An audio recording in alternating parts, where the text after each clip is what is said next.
இந்த லூசு பாய் விக்கி எங்க போனான்னு தெரியல. 2 நாளா ஸ்கூலுக்கும் வரல.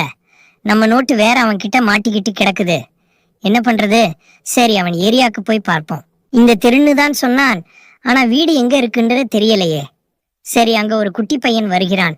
அவன் கிட்ட கேக்கும், டேய் குட்டி தம்பி, இங்க வாயேண்டா. யாரு இவன்? எதுக்கு என்ன கூப்பிடுறான்? இவன் நம்ம ஏரியாவே கிடையாது. சரி, போய் தான் பாப்போம். அண்ணா, என்னையா கூப்பிட்டீங்க? ஆமாண்டா, உன்னதான் கூப்பிட்டேன். நீ இந்த ஏரியா தானே? ஆமா, நான் இந்த ஏரியா தான். சொல்லுங்க, எதுக்கு கூப்பிட்டீங்க என்ன? அது ஒண்ணும் இல்லடா. இந்த ஏரியால விக்கின்னு ஒரு பையன் இருக்கானே, அவன் வீடு எங்க இருக்குன்னு தெரியுமா? ஆமா ஆமா, கண்ணாடி கூட போட்டு இருப்பாங்களே, அவங்க தானே? ஆமாண்டா, அவனேதான். அவங்க வீடு எங்க இருக்குன்னு தெரியுமா உனக்கு?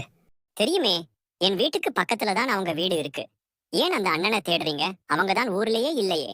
என்னது, ஊர்ல இல்லையா? என்னடா இப்படி சொல்ற? எங்க போய் இருக்கான்னு தெரியுமா உனக்கு? எங்கன்னு தெரியலையே, ஆனா ஃபேமிலியோட தான் போனாங்க. என்ன இப்படி ஆயிடுச்சு? இங்க வந்ததே